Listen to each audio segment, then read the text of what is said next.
हर तरफ गूंज रहा था। अंग्रेज समझ गए थे कि बंगाल की धरती से निकला बंकिम दा का ये भाव सूत्र।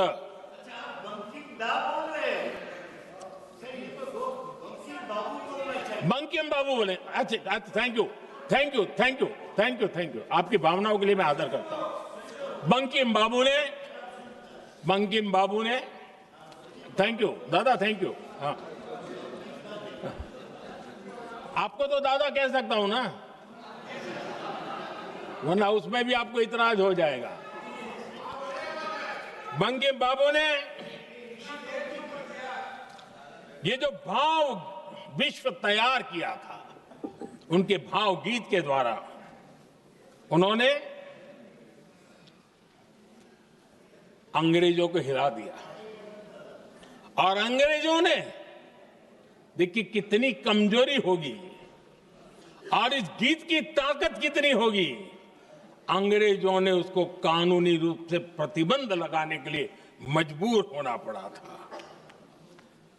गाने पर सजा, छापने पर सजा, इतना ही नहीं, वंदे मातरम शब्द बोलने पर भी सजा। इतने कठोर कानून लागू कर दिए गए थे। हमारे देश की आजादी के आंदोलन में सैकड़ों महिलाओं ने नेतृत्व किया, लक्षावधि महिलाओं ने योगदान दिया। एक घटना का मैं जिक्र करना चाहता हूं। 22 साल में वंदे मातरम गाने पर सर्वाधिक जुल्म हुए थे। वो 22 साल आज भारत का हिस्सा नहीं रहा है।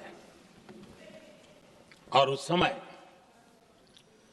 22 साल की हमारी माताएं, बहनें, बच्चे मैदान में उतरी थी वंदे मातरम के स्वाभिमान के लिए।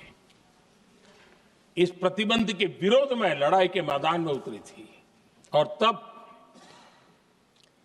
22 साल की एक वीरांगना श्रीमती सरोजिनी बोस, जिन्होंने उस जमाने में वहां की भावना को देखिए, और उन्होंने कहा था कि वंदे मातरम जो प्रतिबंध लगा है, जब तक ये प्रतिबंध नहीं हटता है, मैं अपनी चूड़ियां जो पहनती हूं निकाल दूंगी। भारत में वो एक जमाना था, चूड़ी निकालना यानी महिला के जीवन की बहुत बड़ी घटना हुआ करती। लेकिन उनके लिए वंदे मातरम की वो भावना थी। उन्होंने अपनी सोने की चूड़ियां, जब तक वंदे मातरम प्रतिबंध नहीं हटेगा मैं दोबारा नहीं धारण करूंगी, ऐसा बड़ा व्रत ले लिया था। हमारे देश के बालक भी पीछे नहीं रहे थे। उनको कोड़े की सजा होती थी, छोटी छोटी उम्र में उनको जेल में बंद कर दिया जाता। और उन दिनों खास करके बंगाल की गलियों में लगातार वंदे मातरम के लिए प्रभात फेरियां निकलती थी। अंग्रेजों के नाको दम कर दिया था। और उस समय गीत गूंजता था बंगाल में, जाए जाबे जीवोनो चोले, जाए जाबे जीवोनो चोले, जोगो तो माजे तोमार काजे, वंदे मातरम बोले। अर्थात हे मां, संसार में तुम्हारा काम करते और वंदे मातरम कहते जीवन भी चला जाए तो वो जीवन भी धन्य है। ये बंगाल की गलियों में बच्चे कह रहे हैं। ये गीत उन बच्चों की हिम्मत का स्वर था और उन बच्चों की हिम्मत ने देश को हिम्मत दी थी। बंगाल की गलियों से निकली आवाज देश की आवाज बन गई थी।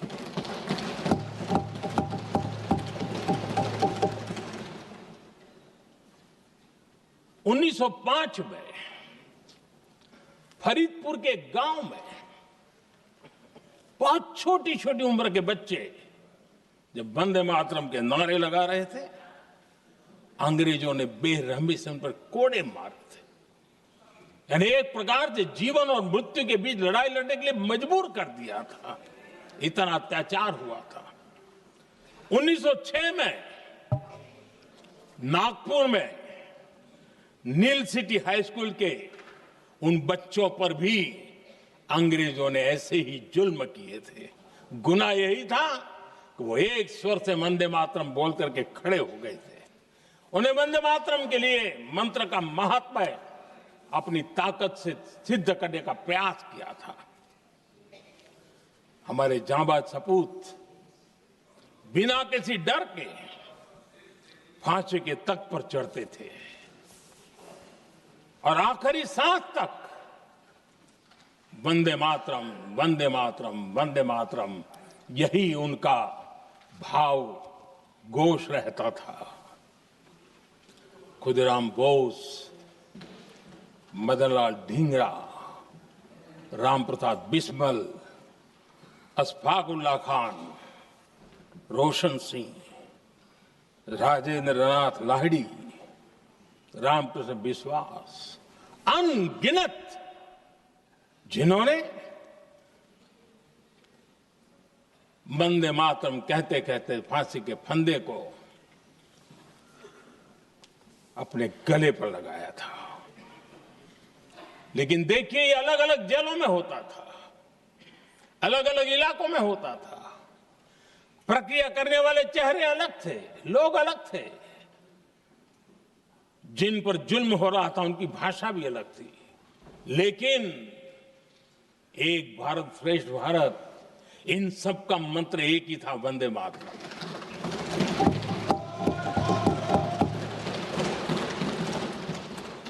चटगांव की स्वराज क्रांति, जिन युवाओं ने अंग्रेजों को चुनौती दी, वे भी इतिहास के चमकते हुए नाम है।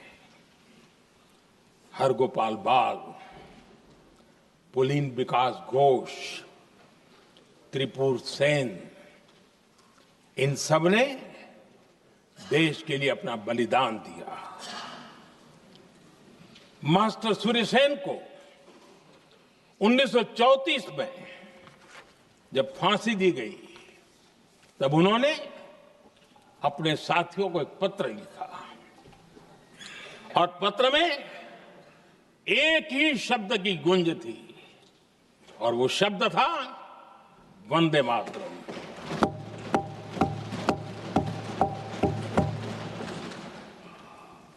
आदरणीय अध्यक्ष जी, हम देशवासियों को गर्व होना चाहिए।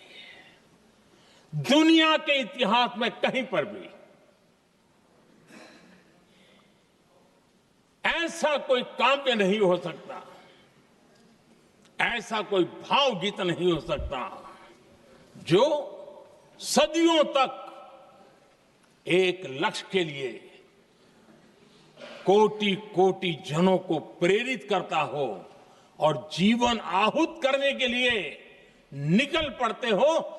दुनिया में ऐसा कोई भावगीत नहीं हो सकता जो वंदे मातरम। पूरे विश्व को पता होना चाहिए कि गुलामी के कालखंड में भी ऐसे लोग हमारे यहां पैदा होते थे जो इस प्रकार के भावगीत की रचना कर सकते थे। ये विश्व के लिए अजूबा है। हमें गर्व से कहना चाहिए, तब दुनिया भी मानना शुरू करेगी। ये हमारी स्वतंत्रता का मंत्र था, ये बलिदान का मंत्र था, ये ऊर्जा का मंत्र था, ये सात्विकता का मंत्र था, ये समर्पण का मंत्र था, ये त्याग और तपस्या का मंत्र था, संकटों को सहने का सामर्थ्य देने का ये मंत्र था और वो मंत्र वंदे मातरम था। और इसलिए गुरुदेव रविंद्रनाथ टैगोर ने लिखा था, उन्होंने लिखा था, एकी सूत्रे बांधी आछी सोहोस्टोटी मौन, एकी कार्य सौंपी आची सहस्त्र जीवन वंदे मातरम, अर्थात एक सूत्र में बंधे हुए सहस्त्र मन, एक ही कार्य में अर्पित सहस्त्र जीवन, वंदे मातरम। ये रविंद्रनाथ टैगोर जी ने लिखा। आदरणीय अध्यक्ष जी, उसी कालखंड में वंदे मातरम की रिकॉर्डिंग दुनिया के अलग अलग भागों में पहुंची और लंदन में जो क्रांतिकारियों की एक प्रकार से तीर्थ भूमि बन गया था, वो लंदन का इंडिया हाउस, वीर सावरकर जी ने वहां वंदे मातरम गीत और वहां ये गीत बार बार गूंजता था। देश के लिए जीने मरने वालों के लिए वो एक बहुत बड़ा प्रेरणा का अवसर रहता था। उसी समय बिपिन चंद्र पाल और महर्षि अरविंद घोष